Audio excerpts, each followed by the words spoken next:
안녕하세요. 파산관제인 홍유빌 변호사입니다. 예, 그동안 그 파산 면책 사례 전자보고서 이제 한 40개 정도 했는데요. 좀 지루하시죠? 저도 지루합니다. 그래서 오늘은 제가 이제 카페를 좀 예전에 운영하던 카페인데 지금 뭐 사실상 죽었습니다. 이게 뭐 한 달에 한 2만 명까지 갔는데 가만히 놔두다 보니까 씨앗 그냥 가끔 뭐 이렇게 정보 파상과 관련해서만 이제 올리는데 제가 나름대로 이제 옛날에 한번 편집해서 그 제가 이제 그때 관제인, 지금도 관제인이지만 개인 파산 관제인 입장에서 바라본 개인회생 위한 조사의 장점과 단점. 그래서 요거 이제 개인회생 하시던 분 기록을 하나 좀 받아서 제가 사건을 좀 가려서 편집한 다음에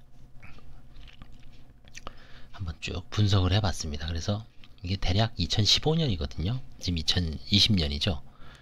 한 5년 전 사건입니다. 근데 근본적으로 뭐 변한 건 없습니다. 그때와 달리, 다른 건 무엇일까요?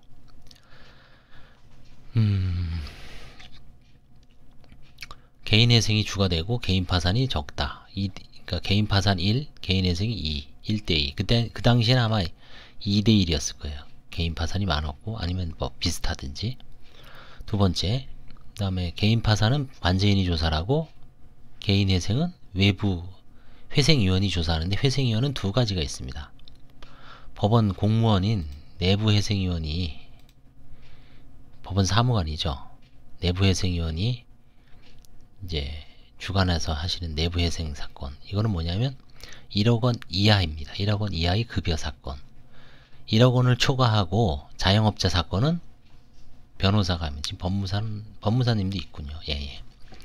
변호사 법무사가 외부회생 전담위원이 생겼습니다. 그 당시에는 15명인가 있었는데 지금은 다 없애고 전담 6명인가 5명을 딱 여기 서초동 저희 사무실 바로 옆에 한 30m 지점에 거기 싹 몰려 있습니다. 이번에도 아마 더 몇 명 더 뽑았대는데 아까 제가 좀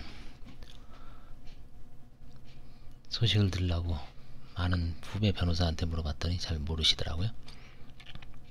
하여튼 그래서 이제 여러분들이 지금, 저는 이제 주로 개인 파산을 하죠. 거의 뭐 개인 파산 얘기만 합니다. 회생 얘기는 잘 안 합니다. 제가 회생을 뭐 담당하고 있지 않아서 괜히 쓸데없이 얘기했다가 잘못된 지식을 남한테 피해를 줄 수도 있고, 뭐 회생 잘 하시는 분 전문가가 워낙 많아서 제가 떠들지 않더라도 충분히 정보를 입수할 수 있고 그게 맞는 것 같습니다. 다만 제가 회생을 유튜브 지금 한 250, 60개인데 그 중에서 회생을 항상 파산과 견져서 비교해서 한 게 하나 있습니다. 뭘까요? 부인권 행사 시 개인 회생과 개인 파산의 차이점. 이거는 아주 중요한 겁니다. 저도 그거를 판사님이 쓴 글을 보고 공부를 해서 제가 그 원고를 쓰고 녹음을 한 겁니다. 그거는 상당히 중요한 시사점이 있는 거기 때문에 한번 꼭 살펴보십시오. 개인회생, 부인권 행사에서의 개인회생과 개인 파산의 차이점. 그 다음에 이제 중간중간에 어제 한 것도, 좀 전에 한 것도, 좀 전에 한 케이스에 뭐가 있습니까? 어떤 여성분이 한식집에서, 고깃집에서 월 200에서 250 정도의 소득이 꾸준하게 과거 한 3, 4년 있었어요. 근데 사귀던 남자한테 1,500만원을 빌려주고 이제 못 받게 생겼으니까 빚 3천인가 4천을 갖고 파산을 들어왔어요. 못 갚겠다. 그리고 이제 소득이 뭐 80만원, 100만원도 안 된다라고 이제 허위 기재를 했습니다. 관제인이 유심히 살펴보니까 소득은 충분해요. 뭐 장애가 생긴 것도 아닙니다. 그 사이에 몸이 아파서 뭐 일을 그만둔 것도 아니야. 그냥 파산 들어오면서 사실상 쉬고 있는 거예요. 그런 분들은 사실 과감하게 면책 기각을 시키든지 남용으로 봐서 면책 기각하고 회생으로 보내야 되는데 뭐 저는 이제 화해를 시도해서 700만원을 파산재단에 편입을 해서 그런 사건이 중간중간에 있습니다. 그런 사건은 개인회생과 개인파산의 교착점에 위치한 사건이죠. 개인회생으로 갈 수도 있고 개인파산으로 와서 면책을 해주는데 일부 청산가치를 토해낸 거죠.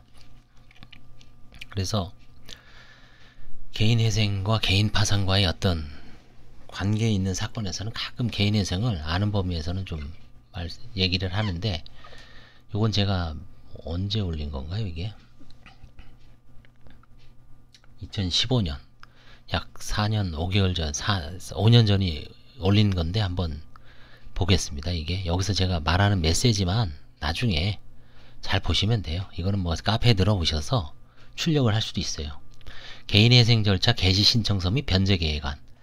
개인 파산은 이제 제가 주로 보고서를 보여드렸죠.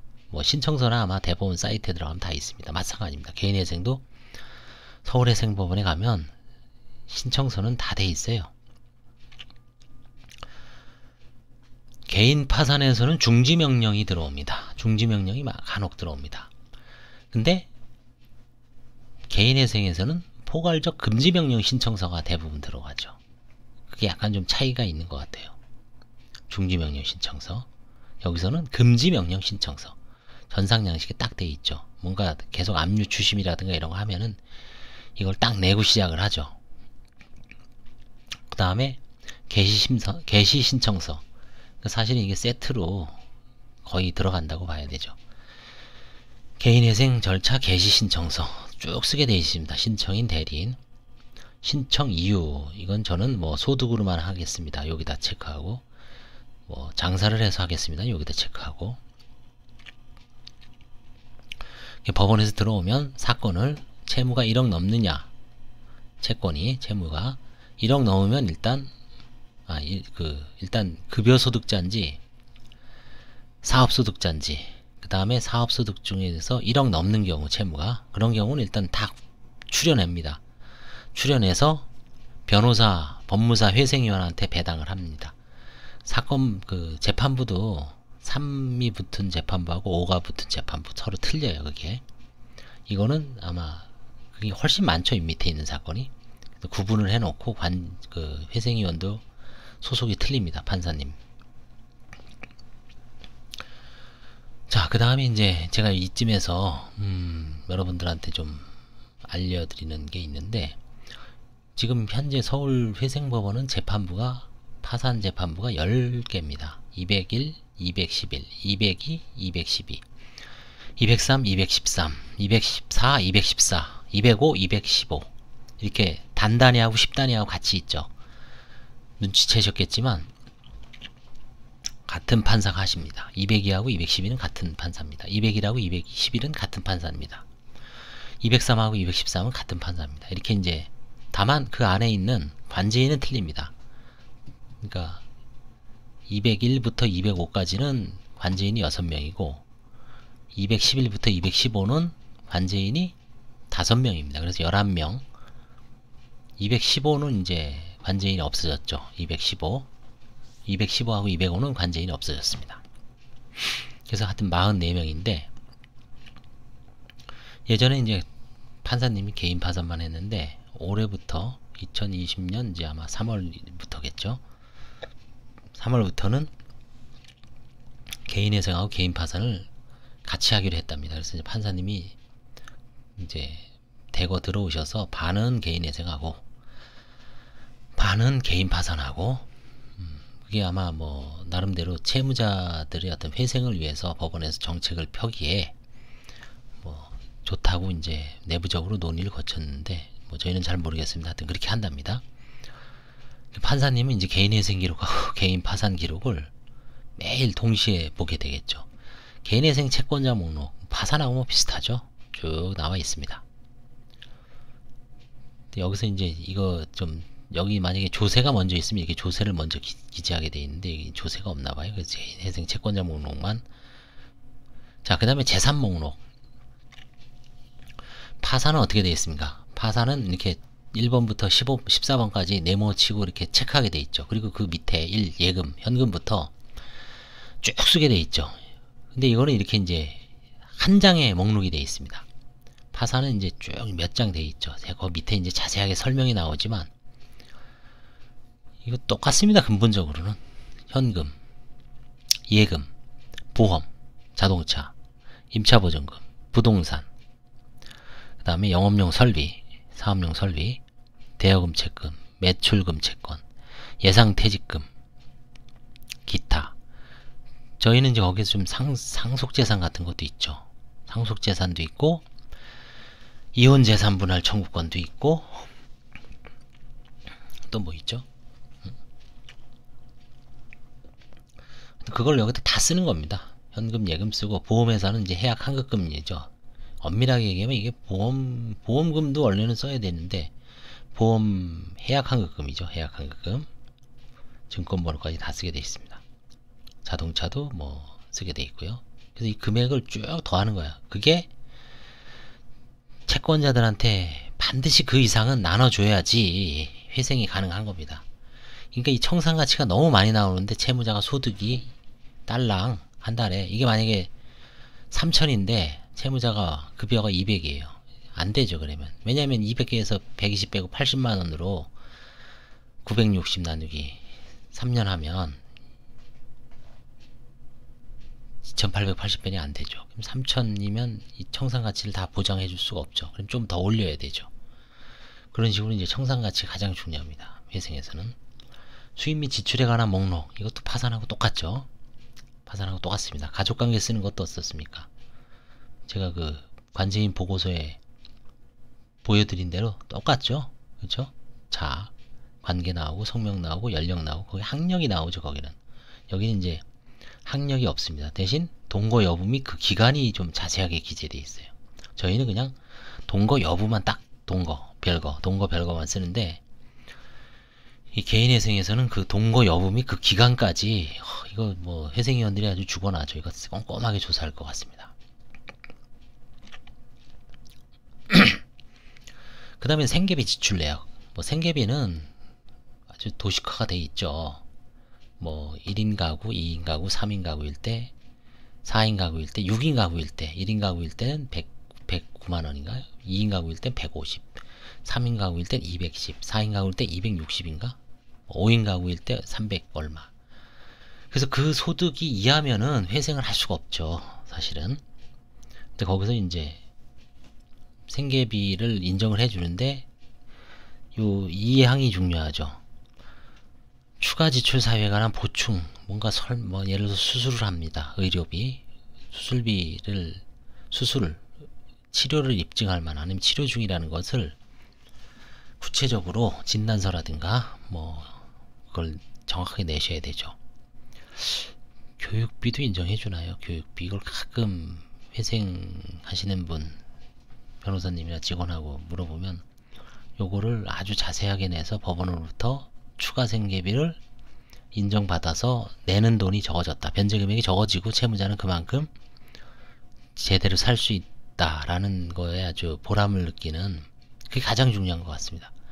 근데 뭐 아마 잘 안 해주는 것 같습니다. 이게 획일적으로 하고, 또 왜냐면 너무 이렇게 뭐 여기 해주고 저기 해주다 보면 무너지죠, 기준이. 그래서 웬만하면 안 해주는 게 원칙이고, 진짜 해주는 거는 아주 특별한 경우에만.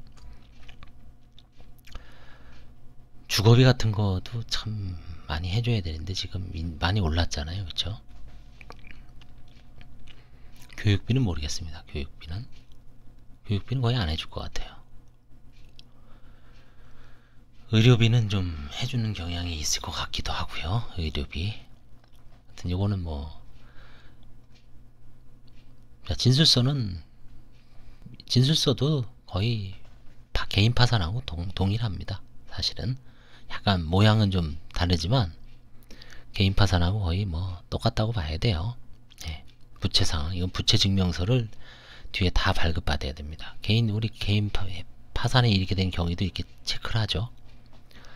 그 다음에 그 원인도 이제 이렇게 뭐 자세하게 씁니다. 별지를 써서 한 2장, 3장 쓰시는 분, 10장 쓰시는 분이 있고, 1장 쓰는 분도 있고, 한 2-3장 정도면 될 것 같습니다. 과거 파산 면책 절차 이용 상황, 이것도 쓰게 돼 있는데 본인이 모르니까 안 써도 법원에서는 딱 체크가 됩니다. 그래서 중복 접수, 그 다음에 파산 회생 면책 받고 그 기간 내에 들어왔는지, 아니면 개인회생 끝나고 다시 또 그 기간을 넘어서 들어왔는지, 그걸 다 체크하게 됩니다. 그렇죠? 이게 이제 진술서죠. 개인회생에 이르게 된 경위, 개인 파산에 이르게 된 경위. 근본적으로 똑같습니다. 그 다음에 이제 파산에서는 이게 안 내죠. 파산은 이제 면책을 받는 거잖아요. 그렇죠? 그리고 만약에 재산이 생겨도 관제인이 배당을 하고 채무자는 그냥 가만히 있으면 되죠. 근데 회생은 채무자가 대리인, 변호사나 법무사의 도움을 받아서 변제계획안을 잘 짜야 됩니다. 변제계획안. 급여만으로 변제하는 경우는 비교적 쉽습니다. 요거는 참조만 하십시오. 변했습니다. 이게 이건 해마다 조금씩 올라갑니다. 지금은 아마 150에서 160 얼마 될 거예요. 이게 해마다 올라가기 때문에 지금은 그냥 참조만 하십시오.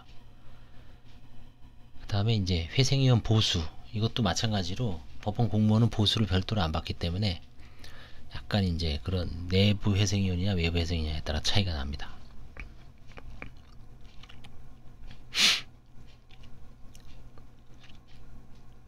이거는 이제 전산 엑셀 서식으로 딱 하면 나옵니다. 이거는 부채증명서는 당연히 파산회생 공통이고요.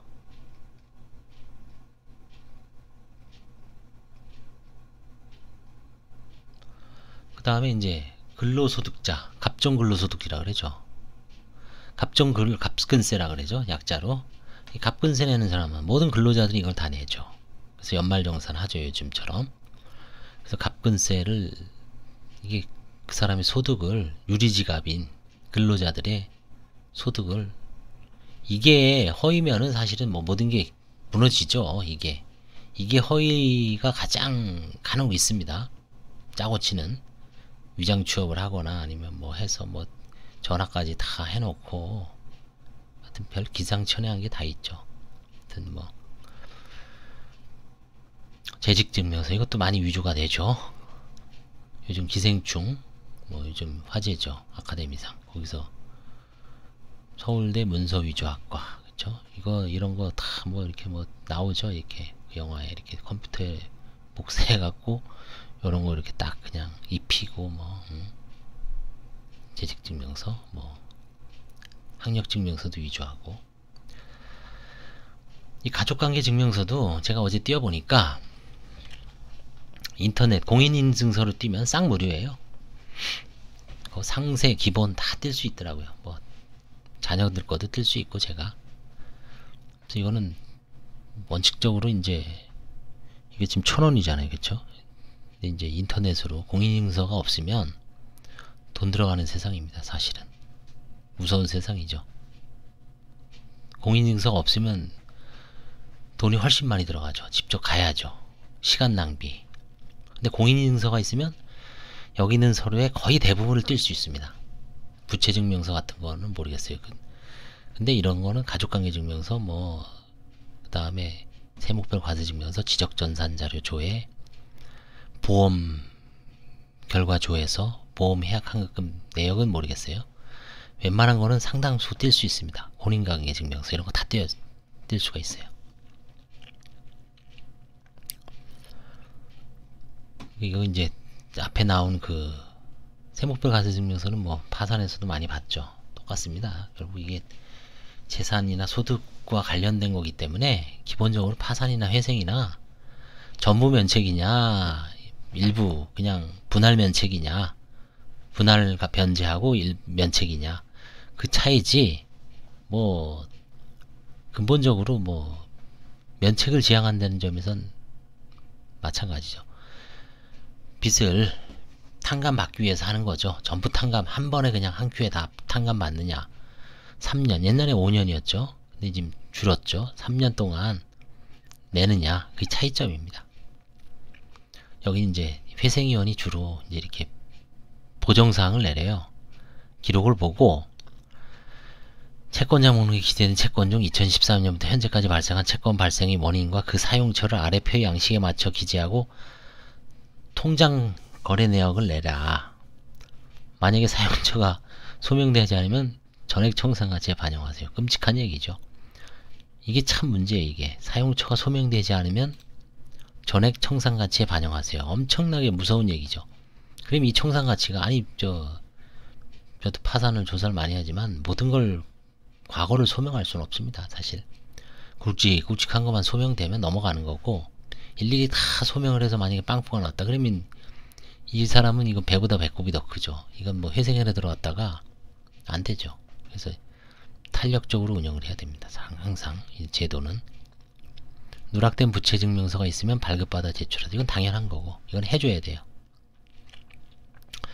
사용처가 소명하지 않은 금액은 전액 청산가치에 반영하세요. 이거는 그냥 최대한 성실하게 하도록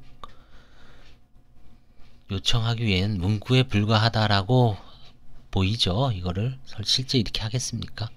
그렇게 생각합니다. 저는.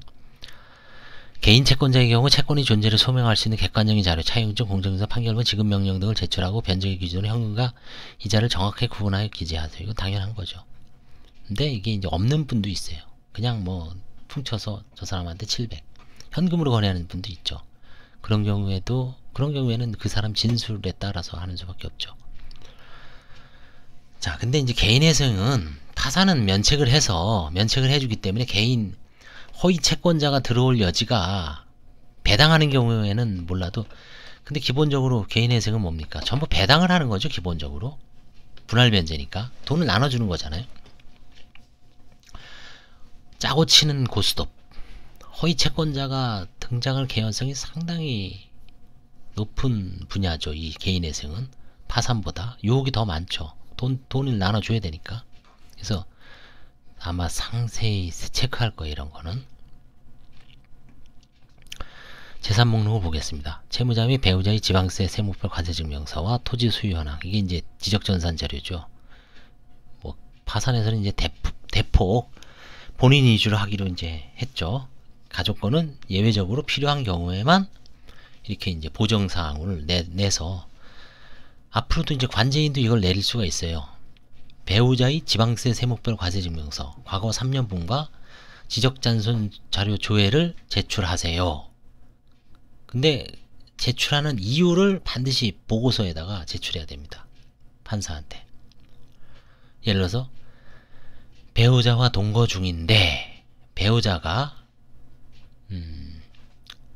뭐 지방에 빌라를 소유하고 있다는 채무자의 진술이 있었고 그 다음에 아니면 채무자가 과거 5년 전에 배우자에게 빌라를 증여한 사실이 있기 때문에 그 부분을 현재 배우자의 빌라를 보유하고 있는지 여부를 확인하기 위해서 지방세 세목별 과세증명서 및 지적전산 자료 조회를 요청하였습니다. 이렇게 판사님한테 구체적으로 추가로 요구하는 서류를 써야 됩니다. 안 쓰면 안 돼요. 채무자 거는 뭐 상관없는데 채무자 이외의 거를 요구할 땐 써야 돼요. 이건 파산하고 똑같죠. 채무자 명의 생존자 보험가입 내역제를 제출하고 조회서에 기재된 각 보험의 환급금 증명서를 제출하고 이건 당연한 거죠. 환급금의 합배가 150만원을 넘는 경우 청산가치에 반영하세요. 제출한 것은 제외. 이것도 이제 청산가치가 올라가는 주요 원인이죠. 예를 들어서 파산에서는 한 280, 한 400 정도 150을 빼면 어떻습니까? 250이죠. 250을 안 나눠줘요. 나눠주려면 비용이 관제인 보수도 줘야지 못 뛰고 하다 보면 얼마 없어요. 그러니까 번거롭기 때문에 그냥 남겨두고 채무자 너 이거 가져라. 면제를 하죠. 집행 면제를 하는 겁니다. 면제재산 환가 포기죠. 환가 포기. 환가 포기는 사실상 면제를 하는 거죠. 자유재산이 되는 겁니다. 채무자. 그걸 갖고 뭐 크게 살림에 보탬이 될지 모르겠지만 일단 채권자들한테는 안 가죠. 근데 이 회생에서는 이 모든 거를 다 예를 들어서 뭐 한 100에서 400, 500 있는 이거 다 청산가치에 반영을 하는 것 같아요. 그래서 청산가치가 이제 올라가죠. 원칙적으로 뭐 올라가더라도 이거 다 정리해서 줘야 되는데 월급만으로도 변제하는 데는 게 사실 좀 힘든 경우가 아마 대부분일 겁니다. 여기는 이제 뭔가 뭐 통장거래 내역까지 제출했는데 파산에서는 큰 의미는 없습니다. 채무자 및 배우자의 차량에 대한 등록 원부와 시세확인서를 제출하세요. 파산에서도 채무자 것은 요구할 수 있는데 배우자의 차량에 대해서 이런 걸 요구하려면 이유를 써야 돼요. 이유를 쓰려면은 귀찮죠. 구체적인 사유를 항상 뭐 형사에서 영장을 치더라도 영장 범죄 사실을 아주 구체적으로 특정하듯이 파산에서도 왜 배우자 걸 요구하냐, 영장 갖고 와라, 이런 거 비슷한 겁니다. 배우자에 대해서 뭐 예를 들어서 이제 아까처럼 채무자가 제가 어제 한 사안이 있어요. 배우자한테 자동차 딱 이전하고서 들어온 겁니다. 그게 채무자 등록 원부에 그대로 남아있죠. 배우자의 주민번호가 나오죠, 앞자리가. 그래서 딱 물어보면 아 맞대. 그럼 그런 경우에 이제 다시 그 차량을 확인해야 되겠죠. 배우자의 차량에 대한 차량 등록 원부와 시세 확인서를 제출하시오. 그래서 만약에 그 차가 의미가 있으면 환가하는 거고요. 썩은 차다, 똥차다 하면 넘어가는 거고. 그 다음에 이제 채무자의 금융자산은 당연히 예금거래 내역서를 제출을 하고, 이거는 뭐 활성 비활성 계좌 조회를 할 수도 있고, 배우자 거는 원칙적으로 요청을 안 합니다. 배우자 앞으로 한 펀드 같은 거 이렇게 가지고 그냥 거기다가 수천만 원 때려박고 들어오면 모르겠어요, 이것도. 그쵸? 이런 펀드 같은 거 요즘 뭐 펀드 많잖아요. 사모펀드, 라인펀드, 하여튼 펀드에다 그냥 확 재산 뭐 어떻게 알 수가 있겠어요. 채무자 예상퇴직금 확인서를 제출하고 예상퇴직금 2분의 1 청산. 이건 파산도 똑같습니다. 퇴직금이 환가되는 경우는 아주 극히 드뭅니다. 없진 않고 진짜 뭐 몇 년에 한 번씩 나올까 말까 하는데 저도 한번 해봤습니다만 있긴 있습니다. 아무리 연금으로 전환해도 퇴직금을 일시불로 중간 정산하는 데도 있고 있긴 있어요. 거주지 및 이전 거주지 등기부등본을 제출하고, 저희는 이제 등기부등본 다 없앴죠. 그냥 주민 초본만 제출해서 쭉 봐서 의심스러울 때는 이제 요청을 할 수 있죠. 그게 채무자의 과거 소유였거나 아니면 보증금이 좀 고액이었을 때. 다 마찬가지, 이건 다 뭐 마찬가지입니다. 수입 지출, 급여소득자는 재직증명서, 급여명세서, 국민연금, 건강보험, 득실 확인서.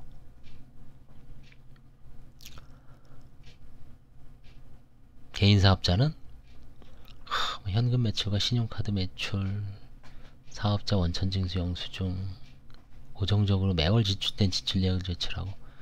야, 이거 하려면 진짜 엄청나네. 이거 돌아버리겠네. 이거 조사하는 사람은 몰라도 야, 이게 참 빡세긴 빡세군요, 회생이. 저희는 그냥 세무서와 관련된 거는 8대 서류, 사실증명서, 체납증명서, 소득금액증명서, 부가가치세 표준과세증명, 재무제표, 부가가치세 면세사업자 증명서, 이런 정도, 체납증명서, 이런 정도만 이제 요구를 하죠. 근데 이건 개인사업은, 회생은 어쩔 수가 없습니다. 왜냐면 사업을 해나가는 거 아니에요. 파산은 스톱했죠. 다 때려친 겁니다. 그냥 폐업 딱 했어요. 그러니까 사실 때려친 시점에 그 서류를 일괄해서 딱 받고, 다만 정리를 어떻게 했는지, 뭐 예를 들어서 순댓국집을 폐업을 했는데 그 인테리어를 남긴 채 딴 분한테 권리금을 받고 팔았는지, 아니면 그냥 원상회복해주고 거덜나고 나갔는지, 그것만 명확하게 조사하면 되는데, 회생은 그 순댓국집을 계속 하죠. 뭐 어려워요, 사업이. 어려워도 갑자기 100조 원이 와서 뭐 이렇게 좀 해주고 방송에 떴어. 갑자기 잘 될 수도 있잖아요. 그러면 그거를, 그 수익이 어떻게 운영에 따라서 진짜 몇백 몇천이 왔다 갔다 하기 때문에 그거를 신빙성 있는 자료를, 현금 매출, 신용카드 매출, 이게 참, 현금 매출 같은 거는 또 현금 영수증 같은 거 여신전문금융협회라고 있어요. 여신협회. 여기서 이걸 관할하거든요. 다 다 나옵니다. 이 파산에서도 조사해봤어요. 현금 매출은 대신 현금 영수증 쓴 것만 나오고 순수 현금 매출은 나올 수가 없죠. 그래서 이 회생에서는 이 지금 사업을 굴리고 있기 때문에 은닉재산이 참 그게 조사하는 게 되게 어렵죠. 그렇죠? 과연 이 사람이 제대로 소득을 제대로 신고할까? 항상 의심의 눈치를 받아볼 수밖에 없어요. 파산에서는 없습니다. 그런 게. 사업을 그냥 스톱했기 때문에 폐업을 다 했고 직전에 어떤 처분 내용만 명확하게 조사하면 땡이죠. 그 다음에 이제 변제계획. 그래서 이 보정서를 보면 이것도 이 정도면 뭐 엄청나죠. 이것도. 근데 요즘 보정서는 어떤지 모르겠지만 하여튼 회생 보정서는 옛날부터 이제 유명했습니다. 뭐 관제인도 마찬가지였죠. 뭐 49종, 지방에 50종. 그래서 이제 이런 걸 점점 좀 부담을 줄이는 방향으로 개혁이 이루어졌는데 이번에 이제 한번 올해 개인 파산에서는 이제 시행을 하고 있죠. 지금.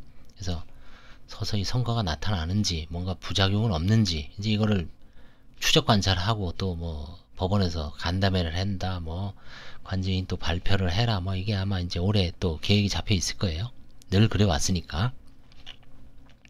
면담 확인서. 자, 그럼 이제 이걸 제가 나름대로 이 시점에서 지금 이제 이 시점에서 한번 이제 평가를 해본 거예요. 뭐냐면 본사는 채무자가 2015년 3월부터 지방 소재의 건설업체의 부장으로 재직하면서 월급여 150만원을 수령함을 주장하면서 월 변제계획 10만원 정도를 60개월 예정으로 작성한 겁니다. 이게 이 지금 2015년 이 개인회생 제가 받은 편집한 거요. 그걸 염두에 두고 한번 생각을 해보십시오. 직장 재직에 대한 허위기재 여부 파악은 회생위원들에게는 아주 당면과제죠. 워낙 그 허위 직장이 가끔 이걸 아예 전문적으로 해서 그 급여를 낮춰서 채권자들한테 그 가는 변제 금액을 줄이려는 어떤 각종 시도가 있어 왔기 때문에 이걸 근본적으로 참 제대로 점검하는 게 중요한 겁니다. 이게 다양한 방법으로 강도 높은 조사를 하는 것으로 보입니다. 제가 봤을 때는 파산에서는 사실 뭐 그 정도까지는 힘들죠. 그래서 직장 재직 사진 및 업주와의 휴대전화 통화 내역까지 조사한대요. 개인적 경험으로는 파산에서는 저희는 이제 가장이혼이 쟁점된 사건에서 6개월간의 휴대전화 통화 내역을 조사해서 기지국 발신까지 나오는 거, 가장이혼이 아니라는 것을 간접적으로 밝히는 적은 있는데 이 회생에서는 결국 이 직장이 가장 큰 문제네요. 이게 직장. 이게 거의 뭐 탐정급으로 예를 들어서 허위로 재직하면 중간중간에 한번 점검을 하면 이 채무자도 좌불안석 같을 건데 그쵸? 거기서 한번 잘못돼 버리면 그냥 아웃되니까 늘 불안하겠죠. 만약에 거짓말을 하면. 그리고 이 사안의 채무자는 2003년경 자영업 실패로 이후 채무를 전혀 갚지 못한 것으로 보이므로 회생위원이 일반적인 보정명령에 해당되는 2014년 이후의 채권 발생 원인 및 해당 금액 소명은 특별히 제가 보기에는 특별히 필요하지 않는 것으로 보였는데 뭐 그 회생위원은 또 나름대로 자기 기준이 있으니까 없으면 없다라고 하면 되겠죠. 뭐 그렇죠? 뭐 없는 걸 만들어 오라는 것도 아니지만 다만 이제 여기서 이게 편파 변제 여부를 가리려는 것으로 보이면 편파 변제가 문제될 경우에는 이 부인이소 회생에서 회생과 개인 파산에서의 편파 변제 부인 행위 차이점은 뭐라고 하겠습니까? 제 유튜브에서 파산에서는 현실적으로 관제인이 직접 소송을 하거나 화해계약을 체결해서 돈을 파산재단에다가 현실적으로 입금을 시키죠. 입금이 됩니다. 근데 회생에서는 그러다 보면 그 사건이 시간이 어차피 파산해서 이 사람 면책해주는 거기 때문에 시간이 좀 걸려도 별 문제는 없어요. 근데 회생은 사람들한테 돈 나눠주기 위해서 3년 정도를 딱 정해놨는데 그 돈을 나눠주기 전제 조건으로 그 돈을 뺏는 절차가 아마 한 2, 3년 걸리면은 6, 7년 걸려버리죠. 의미가 없죠. 그러니까 어떻게 하냐면 편파 변제한 액수를 전액을 회생재단에, 개인회생재단에 들어왔다는 전자에 그 청산 가치를 더하고 그걸로 이제 60개월을 나눠버리는 거죠. 그리고 갑자기 개인회생 대리인하고 처음에 할 때는 그 사람도 사실 편파 변제까지 다 조사를 해서 선임을 하면 좋은데 그럴 여력이 없죠. 근데 나중에 결국은 회생위원이 통장이라든가 아니면 이걸 면담하는 과정 속에서 파산 직전에 누구한테 악의로 추정되는 사람한테 딸랑, 예를 들어서 뭐 형한테 2천만원 딱 갚은 게 나와요. 이 파산에서는 그냥 2천만원 토해내든지 아니면 절반에 해당되는 금액을 화해계약을 하든지 뭐 적정한 금액으로 화해계약을 합니다. 1,000만원을 화해했다 그러면 나눠주죠. 파산재단에 놓고. 회생에서는 너 2천만원 변제했으니까 소송도 안 해보고 그냥 2천만원 전액 들어온 걸로 전제를 하고 채무자는 갑자기 없던 돈 2천만원을 장부상으로 맞춰야 되죠. 그게 이제 좀 회생에서 그 회생이 제대로 완주를 못하는 가장 큰 요인이라고 아마 뭐 지적이 되고 있는데 뭐 어쩔 수는 없습니다. 대법원 판례도 그걸 허용을 한다고 하니까요. 카드 사용까지 조사하는 것이 인상적이다.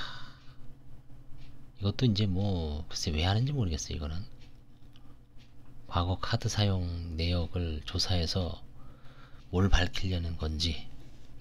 파산에서는 이제 뭐 면책 불허가를 하기 위해서 과다 사용을 이제 잡아낼 수는 있지만 어차피 재량 면책할 건 그 뭐 조사를 해서 상대방한테 힘들게, 관제인도 힘들게 하겠습니까?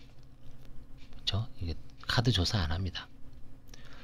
근데 제가 지금 카드 조사하는 게 하나 있어요. 지금 한 사건이 있는데 그거는 이제 채권자가 엄청 이의를 제기한 겁니다. 저 사람은 술값으로 뭐 얼마나 엄청나게 썼다.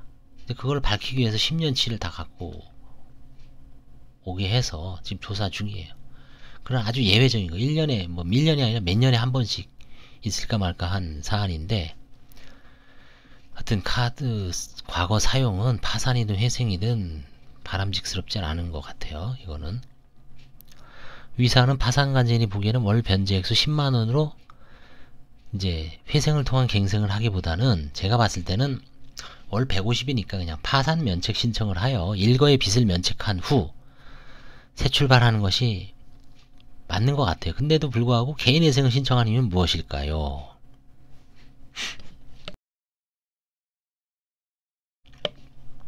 이게 여러 논의가 있었지만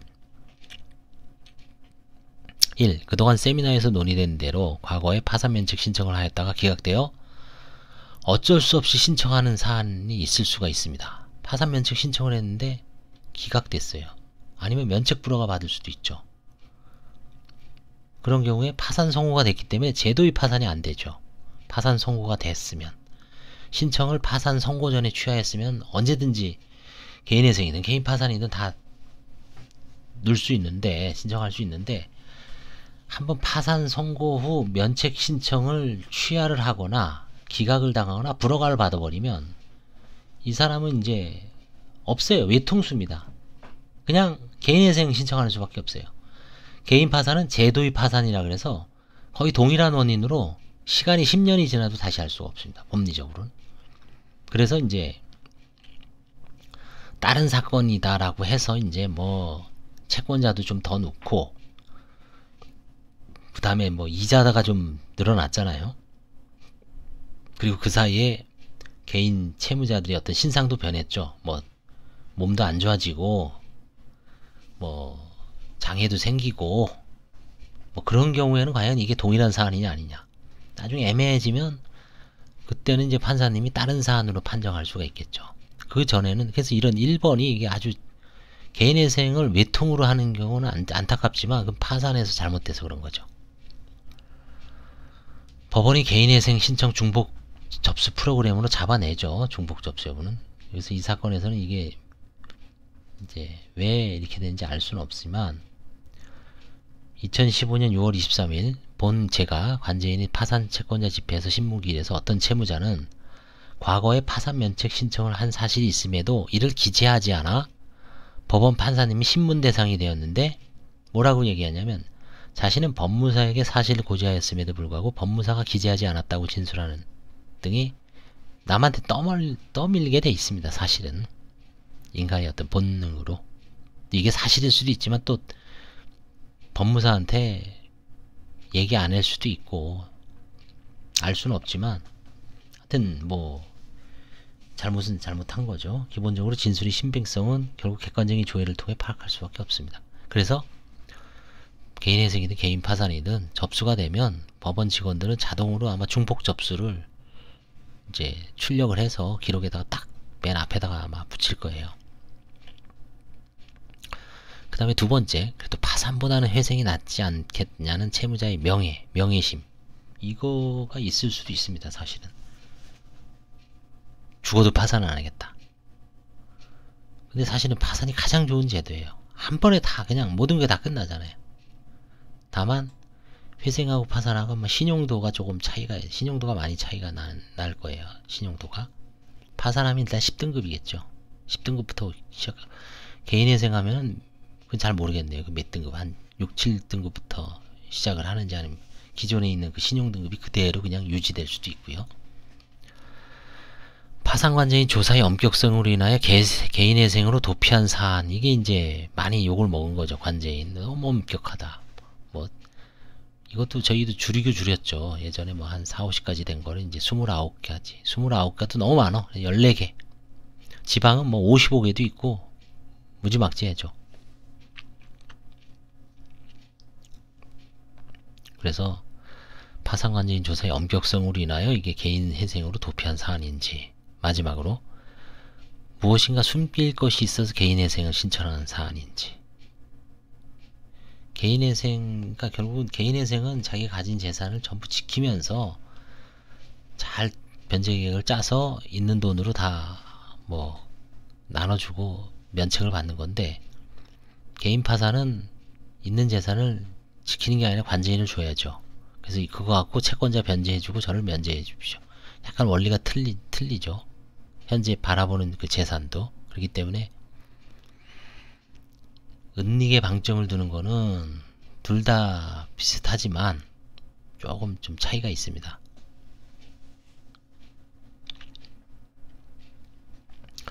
그래서 이제 제가 마지막으로 파산 관제인 조사와의 차이점, 채무자 및 배우자, 자녀, 부모의 세무표 가세증명서를 각 10년 내지 3년간 추적하여 재산 변동 사항을 파악하는데 이에 대한 조사가 미흡할 수도 있음. 여기서는 이제 주로 아까 그 사안에서는 채무자 및 주로 배우자 것만 집중적으로 봤죠. 근데 파산에서는 다 보죠. 근데 이제 이게 요건 이제 안 보기로 했죠. 안 보기로 했습니다. 원칙적으로. 파산처럼 목록 현황표를 고안하는 것이 어려울 수도 있음. 가용소득만으로 변제하는 경우도 있고, 재산을 처분하여 변제하는 경우도 있고, 그 다음에 편파 변제가 문제돼서 가정적으로 그 개인회생재단에 들어왔다는 전제하에 변제하는 경우도 있고, 근저당권, 담보물권이 존재하는 경우도 있고, 그 다음에 조세채권을 우선 변제하는 경우가 있고, 개인회생이 이래서 어렵습니다. 이게 유형이 하나, 둘, 셋, 넷, 5가지가 있어요. 5가지가. 크게는 4가지죠. 재산을 처분하여 변제하는 경우. 이것도 이제 일종의 편파 변제로 인해서 들어오는 것도 이걸로 볼 수는 있죠. 반환된 거니까. 이런 4-5가지가 있기 때문에 그 각 경우의 수에 따라서 조사하는 방향이 완전히 틀릴 수가 있죠. 그래서 개인회생이 아마 그래서 더 조사하는데 어려움이 있을 수가 있습니다. 그래서 이제 저희는 29가지, 저희도 옛날엔 비슷했어요. 그냥 알아서 그 사안별로 그 사안에 따라서 이 사람이 사업자면 사업자 위주로 조사하고, 가정주부면 배우자 위주로 조사하고, 직장인이면 급여 위주로 조사하고. 근데 이제 2010년, 11년 뭔가 표준 양식, 사업자건 노숙자건 가정주부건 직장인이건 기본 필수적으로 일단은 제출하게 하고, 그걸 토대로 해서 조사를 하자. 그러면 조사가 뭔가 좀 더 충실해지죠. 재산도 은닉하는 것도 쉽게 발견할 수 있고, 그래서 이제 29가지 29종이라 그러죠. 이거를 개발을 해서 거기서 이제 추리고 또 이거를 다듬어서 이게 이제 어느 정도 전국적으로 확립이 됐죠. 그때 이제 그래서 회생위원도 이런 걸로 아마 했으면은 좋았을 텐데, 이제 회생은 뭐 나름대로 또 이제 아까 이런 경우의 수가 여러 개가 있기 때문에 그 수준에 맞게끔 이제 또 조사하는 방법이 있기 때문에 뭐 큰 차이는 없을 것 같습니다. 그 다음에 이제 위사안에서는 상속재산 존재 여부가 누락됐습니다. 채무 초과 상태에서의 상속 협의 분할도 재산적 처분 행위로 사행위가 되고, 파산에서는 부인권 대상이 되므로 회생에서도 마찬가지입니다. 그 여부가 조사가 불분명했죠. 제가 상속은 파산에서도 10에서 20%가 나오는데 개인회생에서도 안 나올까요? 그 정도 똑같다고 봅니다. 편파변제도 마찬가지고, 보편상자라는 게 보증금, 보험해약환급금, 편파행위, 편파변제, 상속은 두 가지가 있다 그랬죠. 미등기 상속, 아직 돌아가신 분 명의로 남아있는 거, 그 다음에 채무 초과인 상태에서 협의 분할로 자기는 포기하는 경우. 자, 자영업자. 여기서 지금 보험은 아까 회생에서 자세하게 조사를 하죠. 표에 보면 편파행위도 아까 이 회생위원처럼 2014년 이후에 뭐 채무 발생 시기 뭐 다 적으라 그랬죠. 그것도 편파변제를 가려내기 위한 어떤 핵심적인 겁니다.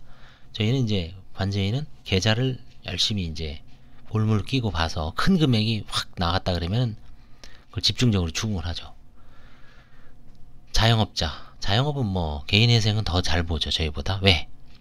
기본적으로 영업을 하고 있는 거니까. 저희는 이제 아까도 말씀드렸죠. 망한 거를 그냥 픽스 시킨 다음에 그 전에 처분한 것만 좀 계략적으로 보는 거지, 개인회생은 계속 영업을 하고 있잖아요. 한 달에 100만원만 숨겨도, 200만원만 숨겨도 나중에 3년 내내 엄청난 금액이 차이가 나죠. 채권자들 입장에서는 분통 터질 수가 있죠. 근데 결국은 조사 안 하는 게 뭐예요, 여기서? 상속을 조사를 안 하는 것 같기도 하고, 아니면 개별적으로 하는지, 이 사안에서는 별로 문제가 없었는지는 잘 모르겠지만, 일단 보정명령이든 어디든 상속에 관한 보정명령이 없는 것 같아요, 제가 보기에는. 그래서 이런 차이점을 한번 제가, 그래서 이거는 이제 개인 파산과 개인 회생이 뭐 근본적으로는 차이점이 없죠. 근본적으로는 면책을 지향하는 건 똑같습니다. 다만 개별적으로 길이 약간 다른 거죠. 예, 꼬불꼬불 돌아가느냐, 그냥 한 번에 그냥 단기간에 탁 가느냐, 그 문제인데, 거기서 이제 파생되는 개별적인 어떤 좀 미세한 차이는 있어도 근본은 같습니다. 그래서 이 개인회생 보정명령을 한번 보고, 이 정도 보정명령이면 사실 파산이 훨씬 쉽죠. 파산이 훨씬 쉬운데, 파산을 못하는 이유는 재산 숨겨진 게 드러나서 그럴 수가 있는 거죠. 예, 오늘은 하여튼 개인 파산과 개인 회생의 내부 회생위원과 관제인 조사의 차이점에 대해서 한번, 다는 아니지만 개략적으로 좀 알아봤습니다. 감사합니다.